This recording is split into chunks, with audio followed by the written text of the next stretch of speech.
Ya, dengan film yang bisu, saya mengibaratkan itu lutung ke sarung gitu. Cuman kan gini, Pak Samad, saya kan pakai baju wayang ini, ya kan gitu. Nah, banyak juga pertanyaan waktu itu, Mas, bisa nggak ceritain soal, waduh, kalau lutung ke sarung sih agak susah karena nggak visualisasinya susah gitu. Apalagi sebenarnya itu sudah pernah ada, tanpa perlu saya sebutkan produknya. Beberapa tahun yang lalu sebuah iklan sirup itu pernah ada visualisasi itu sebelum Ramadan juga ya, pada saat Ramadan. Jadi ada cerita soal lutung ke sarung, kemudian Purbasari, Purbararang, sirup yang sama. Sekarang bagus juga. Saya sekali lagi tanpa saya sebutkan mereknya ya, gitu. Kan nggak sponsor di sini. Kecuali kalau dia sponsor di sini. Nah, dia sekarang sedang menceritakan soal AI. Ya, jadi dia cerita soal calon arang yang dengan AI, kemudian ternyata calon arangnya ini malah menguasai dunia. Nah, kemudian dia serang dan akhirnya itu kan intinya apa? Manusia itu di atas segala-galanya. Kita ciptaan Allah itu tetap di atas segala bentuk mesin-mesin yang ada. Gitu loh. Itu intinya. Jadi kesimpulan kita tidak boleh disetir oleh mesin AI. Ya, kita tidak boleh disetir oleh AI. Tapi kita yang harus mengendalikan mengendalikan mereka. Tapi jangankan kita disetir oleh AI. Kayak Fu Fafa itu, dia menyetir dirinya sendiri aja nggak bisa kok gitu. Lah kan kelihatan gitu. Bahwa ketidakmampuan dia. Mohon maaf ini bulan suci Ramadan. Dia nggak bisa mengendalikan ya? Iya, dia nggak bisa. Dan kemudian kalau kita gambarkan, itu sebenarnya ada penggambarannya kalau dalam wayang ya. Kebetulan saya sedikit ada background soal wayang. Jadi Mas Roy ngerti ya tentang pewayangan? Wayang ya. Mungkin kalau ada netizen ya, gimana tuh Roy Suryo kok tiba-tiba cerita soal wayang? Ya alhamdulillah keluarga kami dulu Pak Abraham itu sampai dengan sekarang ini memiliki museum wayang yang ada di Yogyakarta. Jadi di situkah kita melestarikan wayang. Dan saya sempat belajar di Institut Seni Indonesia, tempat saya mengajar dulu. Saya dulu mengajar di Fakultas Seni Media Rekam, tapi kan di situ ada Fakultas Seni Pertunjukan. Di situ kalau pas santai, saya juga belajar dengan teman-teman sarjana kerawitan yang mereka pedalangan. Nah, kita belajar soal wayang. Jadi wayang itu, nah itu sebenarnya kita gambarkan begini. Jadi kalau kita sering melihat gunungan, gunungan ini kan sebenarnya kan penggambaran dari jagat kita.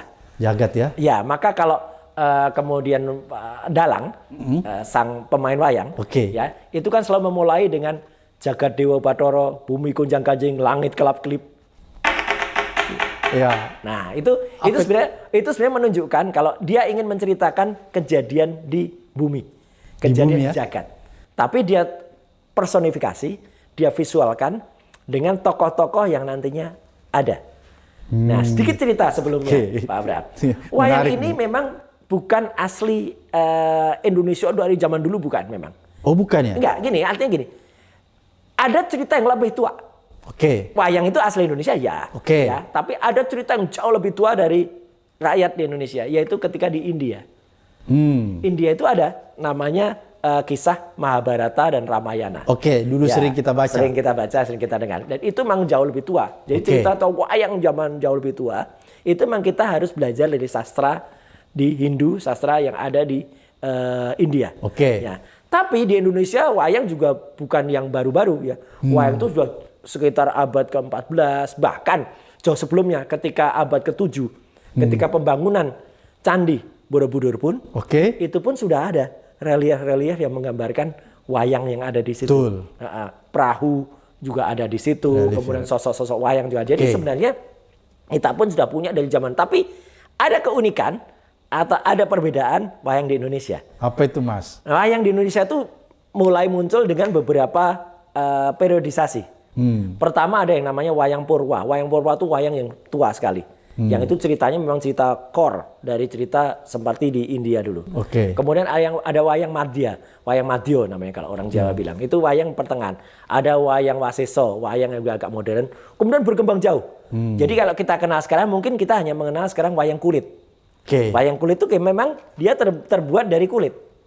Ya, ini memang kulit kerbau. Gitu ya.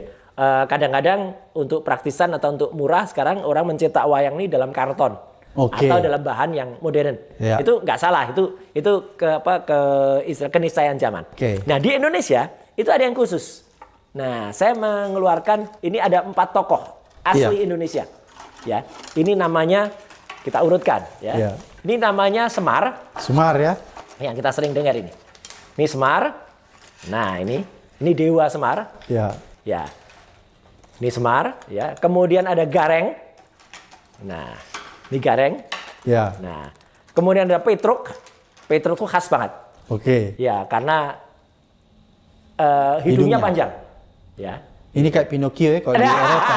Betul. Kalau di Eropa ya. Kayak mirip ya gitu. Iya, iya. Pinocchio itu kalau bohong makin panjang. Oke. Pinocchio itu buatan siapa? Geppetto. Geppetto. Geppetto itu tukang kayu. Tukang kayu. Pinocchio di Indonesia anaknya tukang kayu. Mirip. Kemudian yang terakhir adalah tokoh Bagong. Bagong. Nah, ini. Jadi Semar, Gareng, Petruk, Bagong ini. Nah, ini adalah tokoh asli Indonesia yang tidak terdapat di wayang aslinya yang ada di India. Jadi ini asli Indonesia. Asli Indonesia. Toko ini asli Indonesia. Asli Indonesia. Ini nggak terdapat di Asia. Dan inilah menggambarkan bagaimana kehidupan masyarakat di Indonesia. Ini menggambarkan masyarakat. Masyarakat di Indonesia. Masyarakat Indonesia. Jadi ada Dewa Semar yang itu guru, yang dia dihormatin. Gitu. Kemudian ada Gareng, yang dia Gareng itu ada penyakit di kakinya sehingga kakinya agak jalannya agak semper. Ada Petruk yang suka membanyol. Oh, suka lelucon. Suka lucu ya gitu, tapi nanti ada peristiwa menarik. Dan itu mirip betul dengan kejadian Indonesia. Kemudian yang paling bungsu ada yang namanya Bagong ini ya. Bagong ini sering untuk ledekan ya gitu karena dia paling muda, paling paling bungsu lah gitu. Dan cerita ini sebenarnya gunanya wayang ya Pak Samad dan juga netizen itu sebenarnya untuk menceritakan kepada masyarakat bagaimana petuah-petuah dulu itu disampaikan. Kan kalau kita lihat sejarahnya, Indonesia itu kan dijajah. Indonesia juga sempat mengalami alkulturasi budaya. Jadi bagaimana masyarakat Hindu bahkan jauh sebelumnya, animisme, dinamisme waktu itu mengajarkan kepada masyarakatnya untuk belajar agama, untuk belajar seni budaya, untuk belajar istiadat itu melalui wayang. Wayang yang asli adalah bayang-bayang. Itu memang bayang-bayang dari kita. Jadi seorang yang nonton wayang zaman dulu itu sebenarnya diajarkan untuk kita melakukan refleksi diri ya untuk kemudian melihat gambaran manusia itu kayak apa gitu. Jadi harusnya begitu dan disitulah kemudian ditularkan beberapa kisah-kisah atau ajaran. Makanya ada juga jenis wayang tadi itu yang namanya wayang suluh. Jangan dulu ajaran itu value ya nilai-nilai. Betul nilai-nilai gitu. Dan mohon maaf ini Pak Samad, saya kenapa bicara nih? Anak-anak sekarang itu sudah agak jarang yang mengetahui soal ini. Gitu. Makanya saya tadi dengan beberapa siswa di SMA tadi juga coba ceritakan tentang itu dan ketika mereka kemudian ada yang nangkep terus ada usulan juga bagus gitu. Ketika saya tawarkan, ada yang mau nggak bikin ini dalam bentuk AI gitu. Oke, gitu. Dan mereka kemudian saya anukan dulu dengan tokoh yang kemudian bisa menggambarkan kepahlawanan misalnya Gatot Kaca.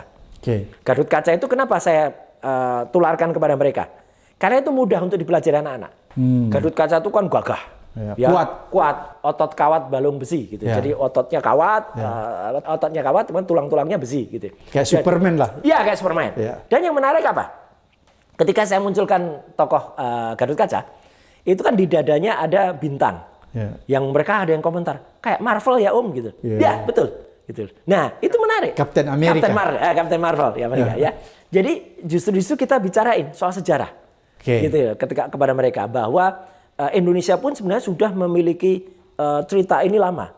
Kita ingat Pak Saman, tahun 42 ya sebelum Indonesia merdeka, kita pernah punya uang zaman Jepang sebelum uang ori ya, tapi uang Jepang itu yang gambarnya Gatot Kaca. Gitu lah. Jadi artinya kita itu sebenarnya berusaha mengenalkan juga gitu. Dan itu anak-anak sekarang cepat nangkepnya. Karena mereka bisa melihat gambarannya, oh ada Captain Marvel, ada dadanya, ada bintang itu kan Nawasanga.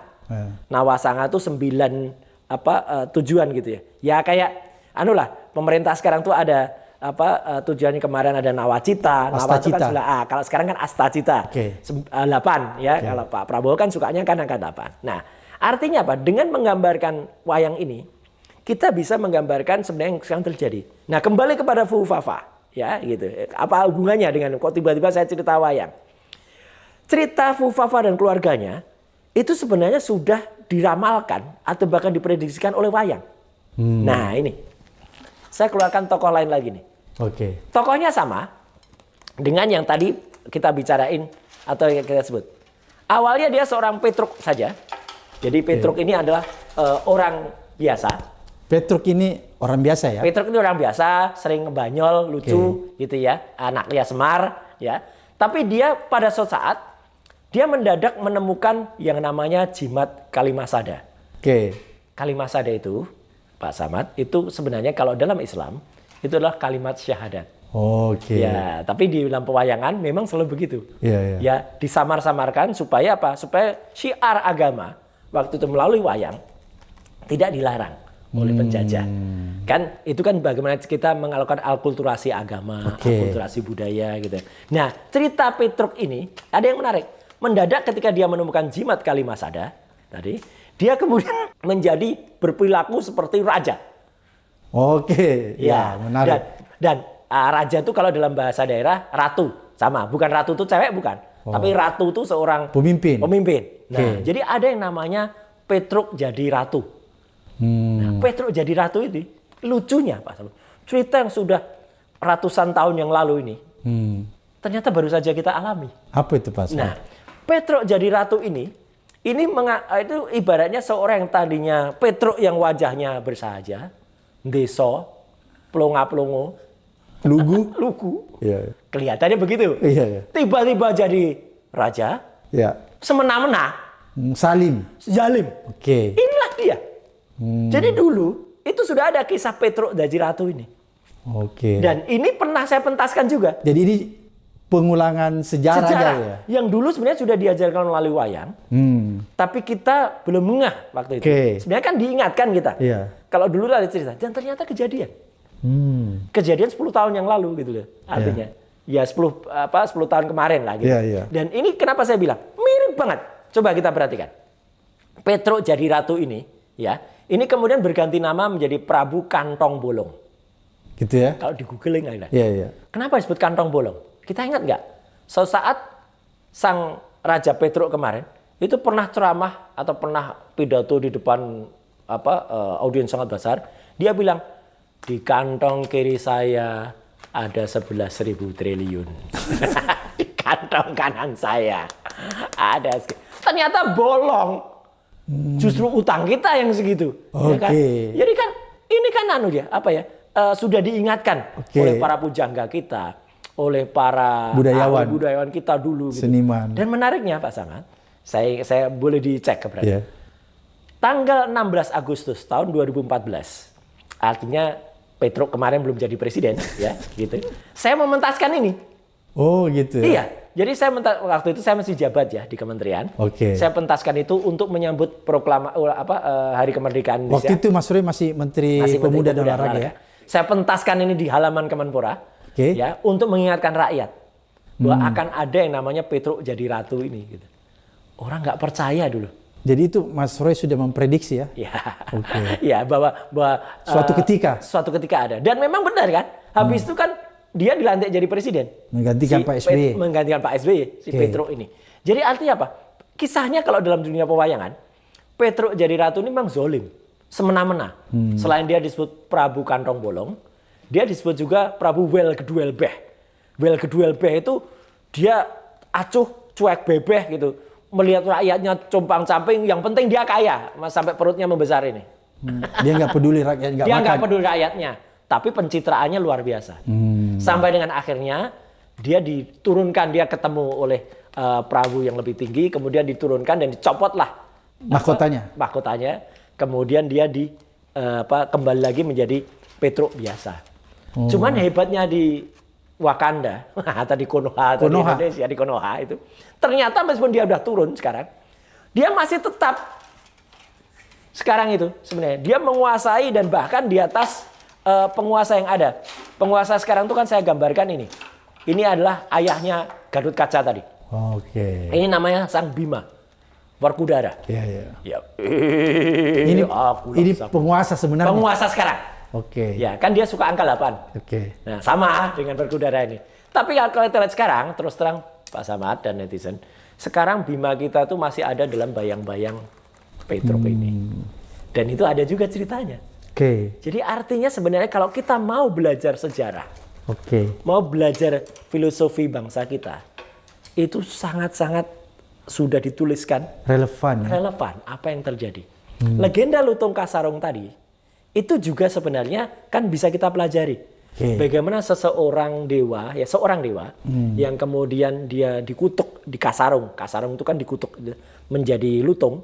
Kemudian karena hatinya bagus, karena dia menolong Putri Purbasari, dia akhirnya menjadi manusia dan bahkan dinaikkan menjadi dewa kembali. Nah itu dalam wayang pun, nah ini sekalian aja, itu kan juga ada. Jadi artinya gini, ada wayang yang kalau ini cerita di daerah Jogja dan sekitarnya, kalau kita ke Prambanan, itu kita akan melihat pertunjukan wayang di halaman Prambanan ya, yang namanya Senderatari. Salah satu daerah cerita yang bagus tuh ini. Ini tokohnya, ini lain lagi. Ini Kerah. Iya, saya pernah nonton Senderatari. Iya, ini Senderatari ini. Ini Kerah, sebenarnya dia dewa juga. Dia titisan dari Dewa Bayu, Dewa Angin. Iya. Ya, dia adalah Hanuman. Ya. Atau kalau kita mengenalnya Anoman. Ini kayak Lutung Kasarung ya? Nah, betul. Persis sama ceritanya. Jadi Hanuman ini adalah sebenarnya dewa yang kemudian dia ditugaskan oleh Rama. Yang Rama itu kebetulan punya pasangan. Namanya Sinta. Namanya Sinta. Nah, ini Rama dan Sinta. Ini pasangannya. Tapi Sinta ini ditawan oleh raksasa.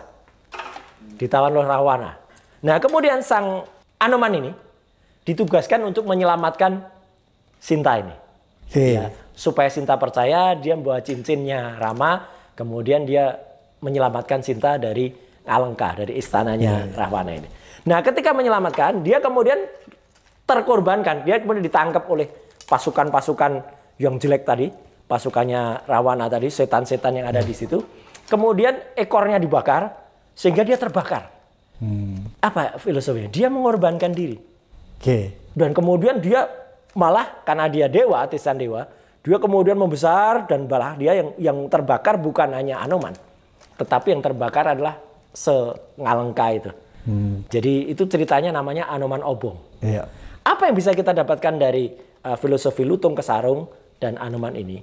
Sebenarnya manusia itu kalau mau berbuat baik, dia yang mengorbankan diri. Ya kan? Lutung Kasarung itu dia menjadi kesarung, dia berkorban untuk kemudian menolong Purbasari. Anoman ini dia mengorbankan diri terbakar, maksudnya akhirnya dia akhirnya selamat, ya itu baginya. Tapi dia mengorbankan diri, bukan malah sebaliknya, seperti yang dilakukan Petruk ini ketika menjadi raja. Kalau ini kan dibalik, rakyat yang dikorbankan demi keluarga dia. Dan itulah yang sekarang terjadi di Indonesia gitu. Jadi anehnya kan justru sekarang kita yang berkorban untuk satu keluarga ini. Untuk satu keluarga ini. Jadi kalau kemudian ini orang mengatakan, wah karena ada peristiwa Lutung Kasarung nih kemudian istananya jadi terbakar, jadi asap membumbung tinggi, jadi gelap. Ya, jangan salahkan kalau sekarang masyarakat berteriak Indonesia gelap gitu. Karena di balik tokoh pewayangan ini, di balik wayang ini ada kegelapan, Pak Samad. Wah, inilah Indonesia gelap. Ini yang kita suara. Jadi kalau kita cerita Indonesia gelap ini, jangan kita dianggap kitalah yang menggelapkan Indonesia. Kebalik. Justru dengan belajar filosofi dari wayang-wayang yang adiluhung, cerita-cerita tadi, kita ingin balik bahwa ayolah kita ajak masyarakat itu untuk mencapai tujuan 20 tahun ke depan, Indonesia emas itu. Tapi dengan kita mengerti kalau kita nggak ngerti yang ada terjadi sekarang, bagaimana kita bisa mencapai pencerahan, bagaimana kalau kita bisa mencapai Indonesia emas? Nggak bisa ya? Nggak bisa. Kita harus ngerti kondisinya. Tapi kalau orang bilang Indonesia gelap sekarang malah dimarah-marahin, dikatakan wajahmu itu yang gelap, gitu kan? Kalau mau kabur ya kabur aja sana, gitu. Jangan pulang. Jangan pulang. Itu kan jelek banget gitu loh. Masa pemimpin kayak gitu? Pemimpin itu kan harus merangkul rakyatnya. Mengayomi ya? Mengayomi. Dan dia harus tahu. Atau dia harus mengerti bahwa yang kita suarakan ini sebenarnya ada suara rakyat gitu loh. Jangan kemudian Werkudara yang sekarang menjadi sosok yang kita harapkan akan memimpin Indonesia ini, ya, itu kemudian masih di bawah pengaruh Petruk ini tadi. Ini kan dikangkangi terus oleh Petruk gitu loh. Jadi kita tuh melihat bahwa dia belum menjadi Werkudara yang sesungguhnya. Iya, jadi makanya kalau rakyat itu pada teriak Indonesia gelap, kita dari kampus ke kampus, ke civil society itu dan juga ke Civitas Academica itu menjelaskan soal ini, yaitu kita bukti kita cinta terhadap Indonesia. Kritik kita terhadap Fufufafa tadi, ya itu salah satu contoh juga bahwa kita mencintai Indonesia. Bahwa kita mencintai. Masa kita 72 triliun habis untuk hanya mendapatkan seorang yang perilakunya seperti tadi, ya kan gitu. Bahkan kita kan sekarang itu kan sayangnya apa? Kita kan dipenuhi dengan para penjahat-penjahat ini. Wah, wayang itu lucu-lucu kan. Ini setan-setan, para buzzer yang ada. Termasuk ini. Wah, ini pasukan bau tanah. Ya dulu yang ketika kita mengemukakan 99% Fufafa itu adalah sang wapres, kan saya dilaporkan oleh, ya dia saking bau tanahnya dia udah masuk tanah nih, udah dikubur aja dia gitu. Nah ini kan setan-setan ini yang kemudian dikeluarkan. Ini kan banyak banget sekarang setan yang dikeluarkan. Ya kan, kita lihat kan banyak setan-setan para buzzer itu. Ada yang diangkat jadi staf susnya Menteri Pertahanan, ya. Ada yang diangkat jadi staf susnya Komdiji, ya. Ada yang jadi kepala komunikasi istana. Itu kan ini ilmiah ini, beneran. Saya pernah menjawabkan ini.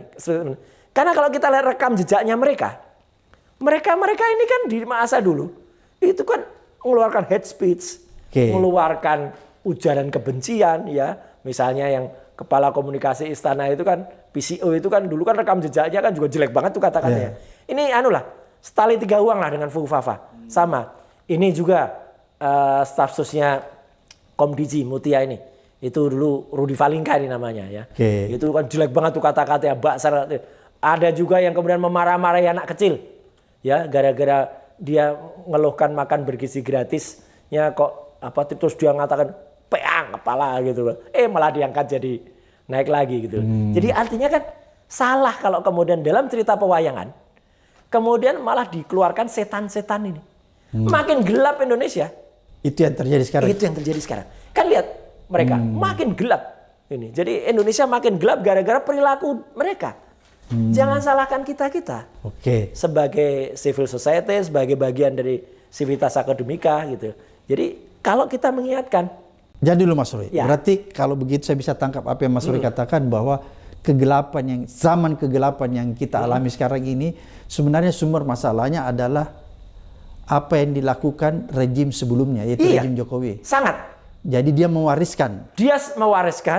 Dan sayangnya penguasa sekarang itu masih dipandang belum bisa melepaskan diri dari warisan masa lalunya. Kalau Warkudara atau Sang Bima ini sebagai penggambaran 08 ini bisa melepaskan diri dari keterkaitan atau dari pengaruh Petruk dulu, ya Indonesia akan cepat capai itu. Kita bisa keluar dari kegelapan. Karena ini sebenarnya otokritik terhadap kita. Terhadap kondisi sekarang ini ya? Terhadap kondisi sekarang. Kalau kemudian kita malah yang disalahkan, tidak didengarkan, maaf ini, justru dia yang kemudian, kan ada tokoh itu kemarin, ya banyaklah narsum di sini yang sudah cerita bagaimana tokoh itu terlibat dalam PIK 2. Ya kan? Gitu. Nah, Aguan. Ternyata malah sosok yang bersangkutan diajak ketemu sama Warkudara itu kan agak-agak miris kita gitu loh. Kita berpraduga baik. Saya khusnuzon saja. Siapa tahu dia memarahi para oligarki. Dia bilang kembalikan uang yang kau curi dari rakyat. Kan ada cerita begitu. Dia gebrak meja, kemudian marah. Ya kalau itu benar, kita dan syukur. Kemudian kalau itu niatnya adalah untuk supaya mereka takut, dan kemudian mereka tunduk kepada kekuasaan sekarang dan mengembalikan uang yang dicuri. Mengembalikan itu dicuri kepada rakyat. Mas Roy, ini kan Indonesia gelap kalau kita lihat ini bagian dari masa lalu ya. Yang diwariskan di pemerintahan sekarang. Menurut Mas Roy ini, kalau misalnya pemerintahan tidak segera mengevaluasi nih keadaan buruk seperti sekarang ini atau tidak memisahkan jauh dari rejim sebelumnya, maka apa yang akan terjadi nih? Terus terang berat, Pak. Terus terang berat, Pak Samad. Jadi artinya gini, kita mau nggak mau tetap harus keluar dari apa yang terjadi gelap ini. Salah satu caranya, ya terpaksa saya keluarkan ini tadi, ikat kepala ini. Ini termasuk tujuan utama. Ya. Dan kita jangan kemudian terlalu jauh atau terlalu besar tujuannya. Kalau terlalu besar tujuannya, jangan-jangan nanti yang jatuh malah sang penguasa. Dan itu menguntungkan Fufafa. Betul. Kalau ini jatuh, nanti yang naik itu adalah anaknya yang namanya Petruk Cilik itu. Itu yang kita khawatirkan. Kita khawatirkan. Dan itu berbahaya ya? Sangat berbahaya. Kalau dia naik, dia akan meneruskan dulu selama habis masa periodenya. Habis itu dia pasti akan berusaha untuk terpilih lagi 2029 dan masih ada lagi. Wah, itu makin gelap banget. Nggak akan nyampe kita Indonesia emas itu. Makanya kalau menurut Mas Roy apa yang harus dilakukan? Bahwa kita harus concern terhadap satu isu. Fokus satu isu ini dulu. Ya. Kedua, makzulkan Fufafa. Udah 2 itu dulu aja. Kalau itu terjadi itu berarti kita keluar dari kegelapan. Insya Allah begitu. Karena apa? Semua sekarang yang terjadi itu sebenarnya adalah peninggalan dari rezim sebelumnya kemarin. Dan rezim sekarang tidak boleh dipersalahkan ya? Karena dia cuma menerima warisan. Dipersalahkan boleh, karena masih bekerja sama atau masih mengadopsi yang lalu. Minimal dengan masih ada 17 plus 1 menteri yang ada. Ya, masih ada orang-orang dari rezim lalu itu. Kan nggak hanya 17 saja. Tadi tokoh yang tadi saya sebut, yang mengkritik Mas Anies tadi, Menteri Kehutanan tadi. Itu kan malah memasukkan 11 nama lagi. Ya kan? Caleg-caleg gagal dari partainya tadi. Staf-staf khusus. Staf-stafnya dia. Dan itu nepotisme ya? Banget, ada yang suami istri lagi. Suami istri dimasukkan jadi staf dan memiliki gaji yang luar biasa. Ya kan ada yang fantastis, ada yang sampai 50 juta, 40 juta, 20 juta meskipun ada yang 8 juta per bulan. Tapi kan itu kan banget ya. Contoh pemborosan. Yang sangat pemborosan. Gak sesuai dengan tagline yang Pak Prabowo sampaikan kan? Karena ini kan Pak Prabowo mau ada efisiensi dan penghematan ya? Iya. Tapi justru menteri-menterinya melakukan pemborosan ya? Makanya kan gak sesuai. Menterinya ada yang ngangkat staf susbazzer, tadi ya Komdiji tadi. Menteri Pertahanan juga ya, yang mengangkat orang yang malah memarah-marahi anak kecil. Ya gitu. Deddy Kobus ya? Nah itu. Kemudian kantor komunikasi presiden. Nah kebetulan ini. Saya kemarin sebelum kita ngobrol di sini, kemarin tuh ada diskusi bagus sekali di Universitas Paramadina. Ya, hadir juru bicara yang lalu ya, Andi Malarangang, kemudian hadir juga wartawan senior Kompas, Mas Budiman, ada juga Pak akademisi, ya Pak Abdul dari Paramadina, ada juga Mbak Uni Lubis, ya itu dari media. Redaksi ini. Semua berpendapat bahwa Pak Prabowo ini, ya, ini diperburuk kinerjanya karena staf-staf komunikasi presiden itu yang tidak bisa mengkomunikasikan dengan baik. Tidak bisa mengkomunikasikan programnya. Ya, apalagi mereka-mereka itu kan ternyata ketahuan mereka itu tidak nempel di Pak Prabowo. Apa yang bisa diceritakan? Nempelnya di mana dia? Gini, ini nempelnya malah di Fufafa kan gitu. Ya, atau di rezim yang lalu kan. Jadi apa yang diceritakan kalau tadi Pak Saud berkali-kali bilang ceboker. Dia kan tugasnya malah hanya kayak mencebokin si Fufafa ini gitu loh. Pak Prabowo pergi ke luar negeri, mereka nggak ikut. Jadi mereka yang diceritain tuh ya, jangan-jangan mereka tuh hanya baca berita dulu baru cerita gitu. Nah kan, itu kan termasuk pembodohan juga gitu. Ya kan? Jadi pembodohan mulai dari Fufafa yang membisukan kegiatannya, mendatangi sekolah yang belum jadi, sekolah kosong, memberikan skincare untuk anak-anak SD. Itu mengajari orang hidup jadi hedon. Jadi bodoh. Jadi kita ditutupi semua, itu memang harus dimakzulkan dulu. Dan sebenarnya pemakzulan itu kalau seperti Filipina benar ya? Ya, nah ini terima kasih saya diingatkan. Seperti Filipina. Saya kan senang banget tuh baca. Akhirnya Kongres atau DPR memakzulkan Wapres. Wah, saya kaget itu. Ternyata di negara tetangga. Ya kan itu. Sarah Duterte di sana itu kan dimakzulkan. Gitu. Gara-gara dia dituduh akan melakukan pembunuhan terhadap Bongbong, terhadap Marcos Junior. Nah, negara tetangga kita saja bisa sangat sedemikian majunya, gitu loh, pemikirannya.